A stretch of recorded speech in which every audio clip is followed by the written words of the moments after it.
जनाब सरदार अयाज सादिक साहब, जनाब स्पीकर, मैं आपको दिल की अता गहराइयों से मुबारकबाद पेश करता हूँ।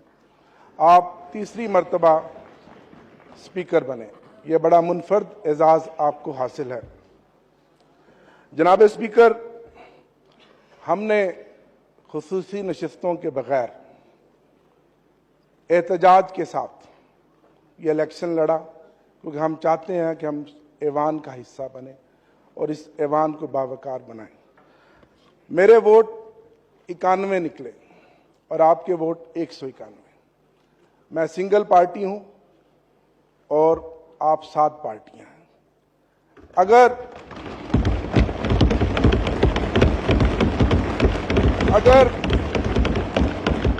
अगर 8 फरवरी का जो इलेक्शन हुआ और जो खामोश इनकलाब था, अगर फॉर्म 45 के मुताबिक इस ऐवान में नतीजा आता तो मेरे वोट 225 होते।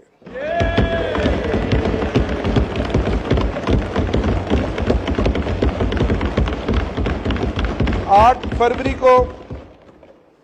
फरवरी को पाकिस्तान की गयूर अवाम ने इमरान खान के नजरियों को, उसकी जद्दोजहद को, उन निशानों को, जो कोई बैंगन था, कोई ढोल था, कोई जूता था, कोई घड़ियाल था, ढूंढ ढूंढ के मोहर लगाई और 180 सीटें हमें दी।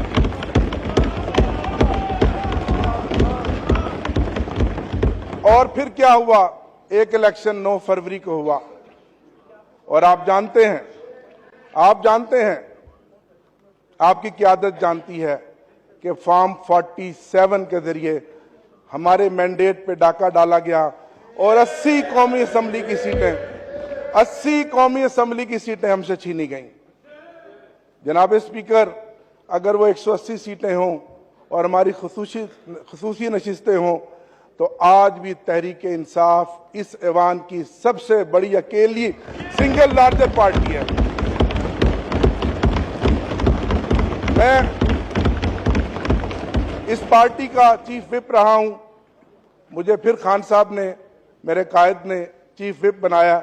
काउंटिंग मेरा काम है, आप जानते हैं। मैं 225 सीटों के साथ आज इस ऐवान में खड़ा हूं।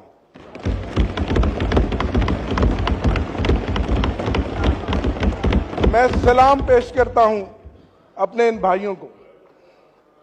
जनाब स्पीकर, 94 सीटों का रिजल्ट हमें दिया गया। एक शख्स लोटा बन गया, 2 के नोटिफिकेशन रोके हुए हैं। ये 91 आज सुबह मेरे साथ इकट्ठे आए। आज सुबह तक इन पर बेपनाह प्रेशर था, दबाव था और आप सब कुछ जानते हैं जो कुछ हमारे साथ साल 1.5 साल से हो रहा है। लेकिन मैं खराज तहसीन पेश करता हूं कि पूरे 91 के 91 वोट हमारे निकले हैं।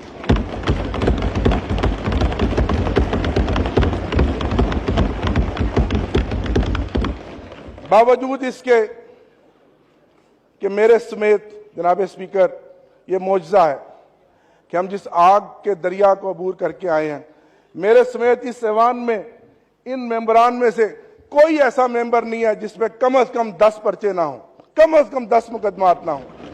और आप जमहूरियत की बात करते हैं, आप ऐवान की बालादस्ती की बात करते हैं। ठीक कहा मेरे भाई ने, ताकत का सर चश्मा अवाम है। ये सब किताबी बातें हैं, सब नारे हैं।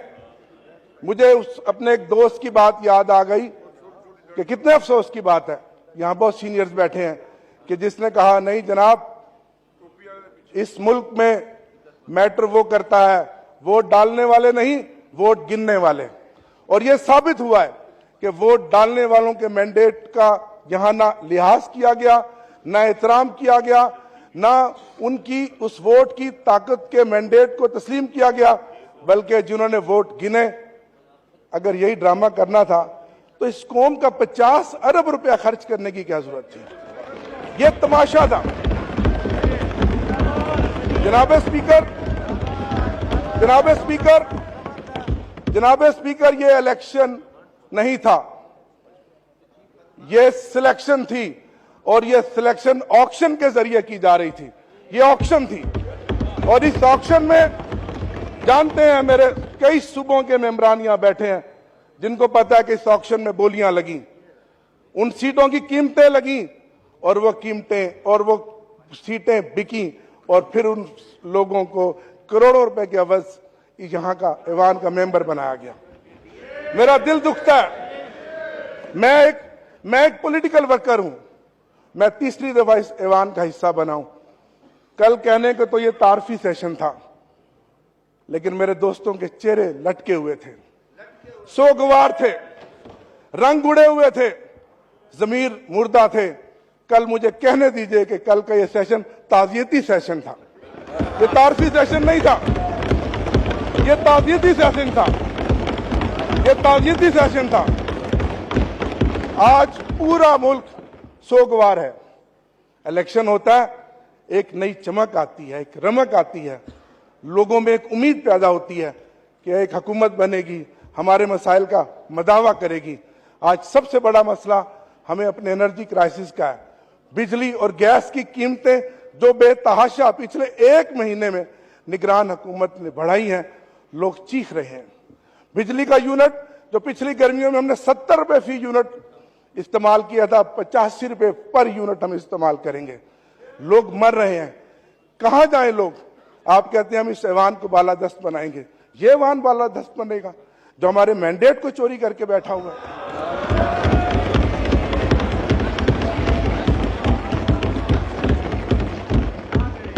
जनाब स्पीकर, हमारी जीती हुई सीटों का मैंडेट वापस किया जाए, मेरा आपसे मुतालबा है।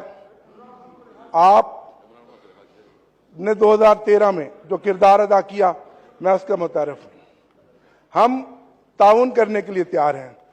पहले जो हमारी सीटों पे डाका डाला गया, वो मैंडेट हमें वापस दिया जाए। हमारी खसूसी नशिस्तें जो 91 मेंबरान के साथ हैं, वो वापस दिलाई जाएं। इससे ज्यादा जुल्म जनाब स्पीकर क्या होगा कि अगर ये 93 लोग जीत कर भी आ गए हैं किसी मुआवजे के बाद, आज भी इनके हलकों में गिनतियां कराई जा रही हैं। कल एक मेरा मेंबर फैसलाबाद में उसकी रिकाउंटिंग करवाई गई, जबकि आप जानते हैं ट्रिब्यूनल्स बन गए हैं। 5 दिन पहले लोधरा के एक मेंबर की रिकाउंटिंग कराई गई। बताएं हम कहां जाएं, किसको फरियाद करें? निसार मैं तेरी गलियों पे है वतन कि जहां चली है रस्म कोई ना सर उठा के चले। निसार मैं तेरी गलियों पे है वतन कि जहां चली है रस्म कोई ना सर उठा के चले। कोई जो चाहने वाला तवाफ को निकले, नजर चुरा के चले, जिस्मो जान बचा के चले। बने हैं अहले हवस मुद्दई भी और मुनसफ भी खुद। बने हैं अहले हवस मुद्दई भी और मुनसफ भी खुद। किसे वकील करें, किससे मुनसफी चाहें?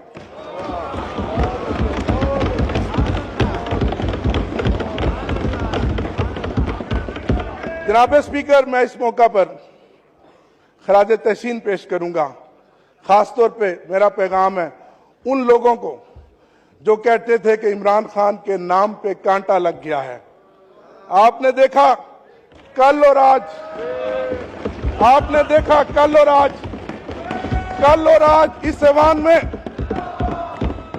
जो कांटा लगाने वाले आंखें खोल कर देखें, कल और आज इस ऐवान में इमरान खान की तस्वीरों के साथ, नारों के साथ ये ऐवान गूंज रहा है।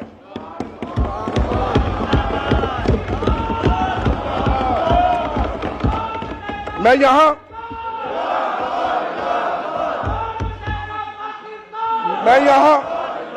यहां खराज तहसीन पेश करूंगा अपने लीडर इमरान खान साहब को। जनाब स्पीकर, आपने नेशनल कंसेंसस की बात की। लतीफ खोसा साहब और अली मोहम्मद खान साहब हम जेल में गए। मेरी सारी 4 महीने की जेल कैदोबंद की सोबतें, सारे मसाइल, सारी मुश्किलें खत्म हो गई जब मैंने उस मर्द कलंदर को देखा, जिस हौसले के साथ वो बैठा है, जिस दिलेरी के साथ वो बैठा है। और उसने कहा कि मैं इस मुल्क की खातिर, इस मुल्क के 25 करोड़ अवाम की खातिर रिकंसिलेशन के लिए तैयार हूं, लेकिन सबसे पहले मेरा मैंडेट मुझे वापस दिया जाए। आप अपना किरदार अदा करें, आप किरदार अदा करें।